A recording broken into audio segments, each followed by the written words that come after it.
pudéssemos aqui construir uma alternativa que nos levasse a, de fato, um projeto estratégico de futuro da nação, nós fizemos. Lamentavelmente, nós não conseguimos assegurar alguns pontos importantes, e entre eles eu quero aqui fazer uma fala de que a base de cálculo dos ROITs deveria ter sido utilizada como base o ano de 2011. Isso não foi possível. Diante disso, nós não pudemos chegar a uma proposta que atendesse, de fato, pelo menos os interesses do Estado do Espírito Santo. E com isso, senhor presidente, nós aqui não podemos dizer que concluímos este trabalho. Terminamos uma primeira fase. A primeira fase de debate, discussão, altamente qualificado, diga-se de passagem. O senador Benedito, com certeza, estava aqui ontem e acompanhou todo o processo, altamente qualificado, fruto de muito diálogo, de muita conversa entre as lideranças, entre o relator, o autor do projeto, enfim, muita conversa nós tivemos aqui durante todos esses dias, esses últimos meses. E eu quero aqui também, senador Benedito, fazer um destaque que particularmente o Estado do Espírito Santo, o governo do Estado e a sociedade civil se colocou inteiramente disponível nesses últimos dias para poder construir esse pacto, construir esse diálogo. E, na verdade, a gente não conseguiu avançar. Qual é a nossa expectativa agora, senador?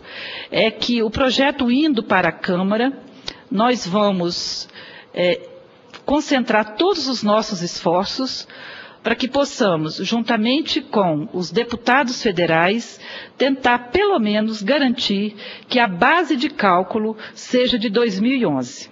Nós vamos nos empenhar nisso, a bancada capixaba, e aqui eu falo em nome do senador Ricardo Ferraço, falo em nome do senador Magno Malta, e posso também falar em nome da bancada do Rio de Janeiro. Nós queremos que seja assegurado a base de cálculo do ano de 2011. Para o Espírito Santo é fundamental.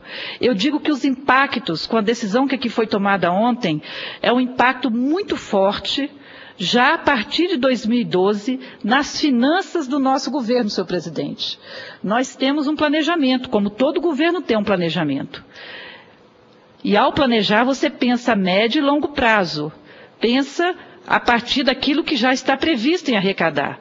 Quando há um corte tão forte, tão dramático, e de uma hora para outra, isso compromete profundamente os investimentos que o Estado planejam fazer. E aqui eu quero dizer que o prejuízo do Espírito Santo será em torno de 500 milhões em 2012. Imagine vocês o que significa isso na vida das pessoas. O que significa isso com relação à saúde, com relação à educação, com relação à segurança pública, com relação à infraestrutura, com relação às várias outras áreas. Mas eu destaco aqui essas três prioridades: saúde, educação e segurança pública. Nós vivemos momentos de muitas dificuldades no Estado, particularmente na saúde e na educação, e também na segurança pública. Então eu quero, diante dessa minha fala, senadores e senhor presidente, eu quero introduzir o tema que eu me propus a falar aqui hoje dessa tribuna, que é um tema que está intimamente relacionado à falta de políticas públicas para que possa evitar o que está acontecendo hoje no Estado do Espírito Santo. No Estado do Espírito Santo, cada dia mais cresce o número de jovens que são mortos, que são assassinados. E eu quero me dedicar aqui hoje a esse tema da juventude. Acho que é um tema que nós precisamos olhar com muita prioridade. Os jovens do Espírito Santo estão em marcha contra a violência e o extermínio. Segundo dados da Secretaria de Estado da Segurança do nosso Estado, de janeiro a maio deste ano de 2011, 391 jovens foram mortos no Espírito Santo. Desse total, 77% eram jovens negros. Os números assustam. Desde 2003, 10 mil vidas de negros foram descartadas da sociedade capixaba, sendo que 49% dos homicídios vitimaram jovens. 62% da população carcerária capixaba é jovem e 72% é negra. Vejam bem, 62% da população carcerária capixaba é de jovens. O que significa isso quando a gente pensa o futuro do nosso povo? Isso é muito triste.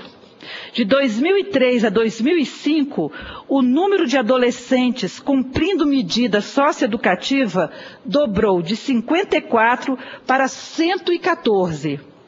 De 2007 para 2008, dobrou mais uma vez, de 167 para 326.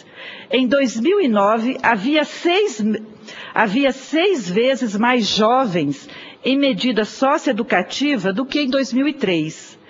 De 2003 para cá, senhor presidente, a população carcerária capixaba saltou de 3,5 mil para 11,4 mil pessoas. Ora, senhor presidente, algo está errado. O Brasil está melhorando, o Brasil está se desenvolvendo, mas a nossa juventude está morrendo. A juventude é a transição entre a infância e a idade adulta. É entendida como uma etapa do desenvolvimento pessoal e social do ser humano. Ser jovem é assumir o papel do futuro, não é morrer, não é ser assassinado, não é ser exterminado, não é sofrer com medidas socioeducativas ou até mesmo em cárceres.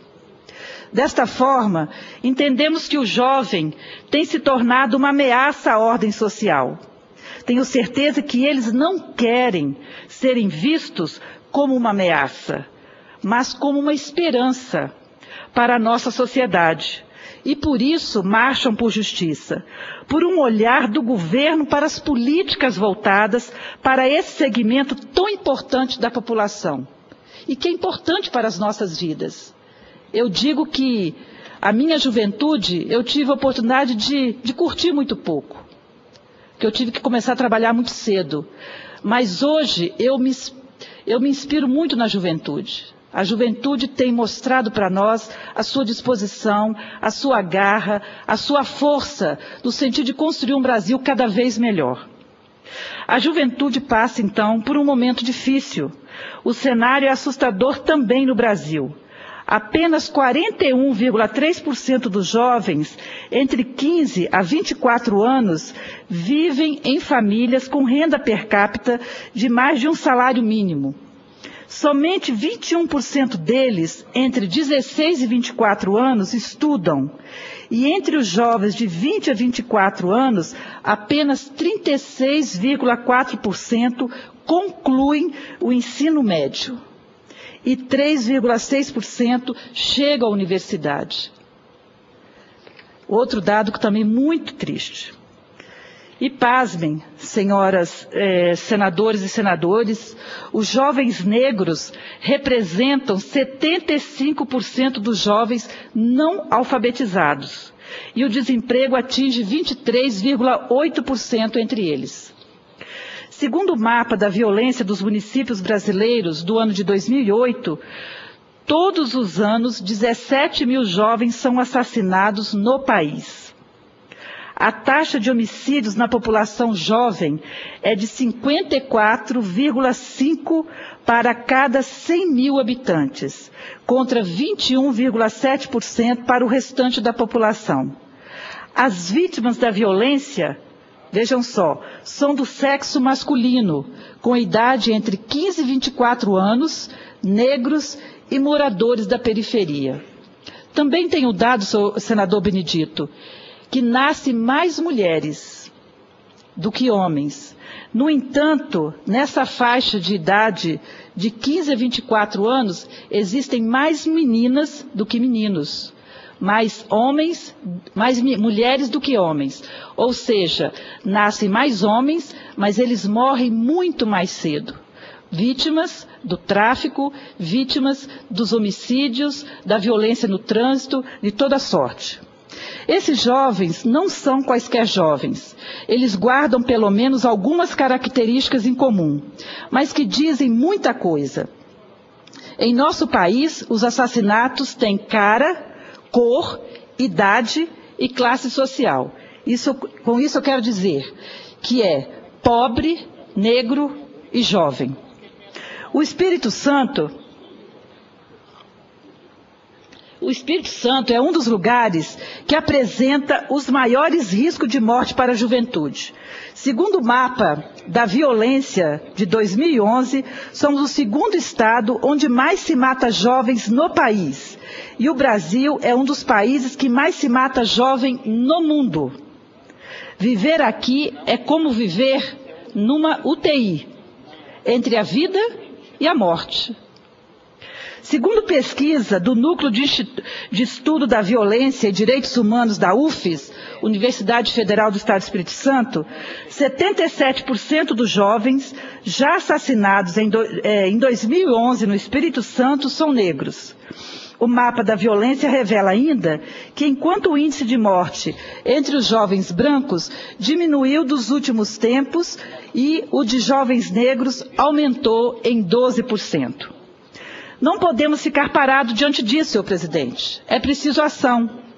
E uma das ações é a campanha contra a violência e o extermínio de jovens, que nasceu da reflexão da 15ª Assembleia Nacional das Pastorais da Juventude do Brasil, fruto da indignação crescente de pessoas, participantes e da revolta ante o crescente número de mortes de jovens no campo e na cidade, em todos os cantos do país.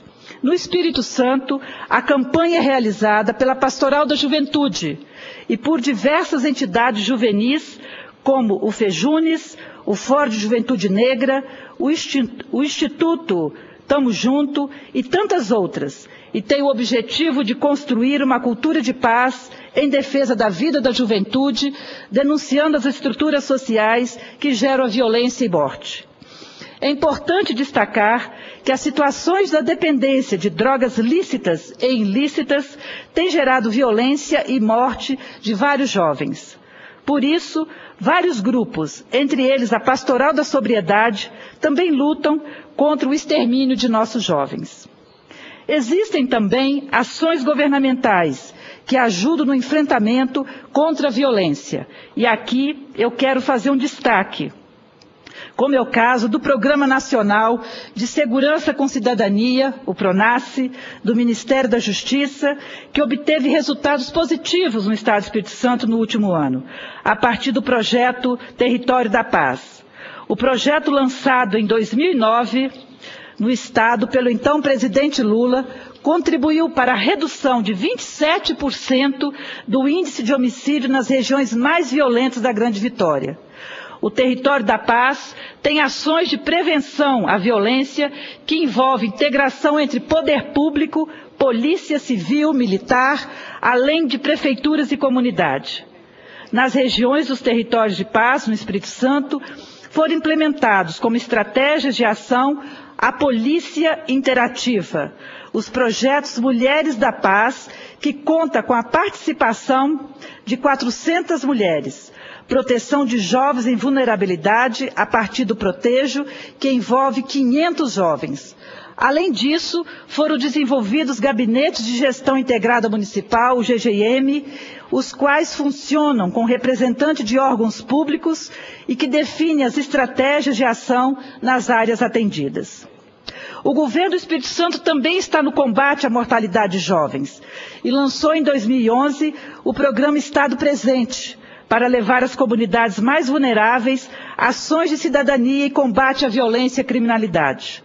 O foco é concentrar esforços de todas as secretarias de governo nas áreas de educação, saúde, cidadania, esportes, lazer, cultura, segurança, além de qualificação profissional e novas oportunidades de emprego e renda.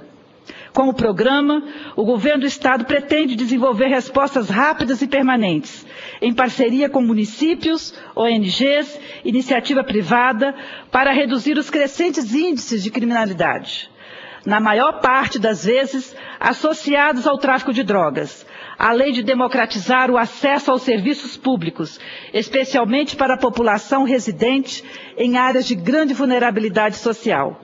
Vários investimentos foram anunciados, tais como a instalação de centros de tratamento de toxicômanos, reforma e ampliação de escolas, construção de unidades habitacionais, aquisição de equipamentos de última geração para as polícias civil e militar, entre outras. O programa Estado Presente já atua em 5 áreas, nos municípios de Vila Velha, Viana, Cariacica, Vitória e Serra. Para quem não conhece, estes municípios compõem toda a região metropolitana da Grande Vitória. E aí, senhor presidente, a juventude está se mobilizando. Jovens de todo o Espírito Santo se reunirão no domingo, dia 30 de outubro, para celebrarem o Dia Nacional da Juventude. A organização, juntamente com os bispos do Estado, pretende levar até a Praça do Papa, onde será realizado o evento, cerca de 100 mil jovens. A atividade será mais um instrumento para a juventude mostrar à sociedade que não aceita mais figurar como vítima da violência e para cobrar do poder público ações para resolver o problema, reafirmando que são capazes de construir uma história sem violência. Na ocasião, será entregue ao Governo do Espírito Santo um plano estadual de juventude, que está sendo construído por diversas entidades juvenis que participam da campanha. É preciso fazer isso em todos os estados, senhor presidente, senadores aqui presentes. No entanto, é preciso mais. A mortalidade continua alta e as ações no combate a esse problema social ainda engatinham ante ao problema. Queremos fazer a nossa parte e começa por trazer esse assunto para discussão nessa casa. Começa incentivando e aprovando projetos nessa área dentro das casas legislativas. Começa também obtendo um olhar mais criterioso para os nossos jovens. O que pode reduzir a violência e extermínio de jovens é a capacidade de resposta do Estado para a crise atual. O que pode reduzir a violência são políticas públicas que garantam educação, cultura, lazer, trabalho e saúde. O que pode reduzir a violência é um sistema de segurança que zele e privilegie a vida, acima de tudo, que não se curve à corrupção, que tenha a integridade e a ética como princípio maior. Estou finalizando, senhor presidente. O que pode reduzir a violência é o ato de devolver aos adolescentes e jovens a capacidade de sonhar, de amar e de ser feliz. É isso que eu gostaria de dizer, senhor presidente, senhores senadores aqui presentes, senador Benedito, senador Cristóvão Buarque, e dizer: é a nossa capacidade também de construir um projeto estratégico para o nosso país, considerando uma distribuição justa dos royalties do petróleo. E com isso, senhor presidente, finalizo dizendo: não podemos penalizar os estados que já têm um plano em andamento e que, a partir do ano que vem, deverá ser revisto, considerando o que foi aprovado aqui no dia de ontem. E esperamos, com certeza, a sensibilidade da Câmara Federal para que possamos rever os pontos que foram aqui aprovados, que foram aqui rejeitados e que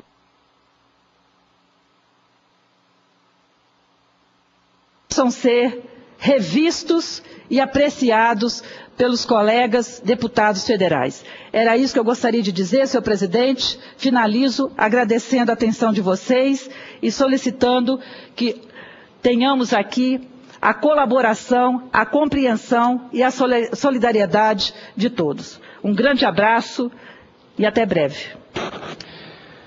Um cumprimento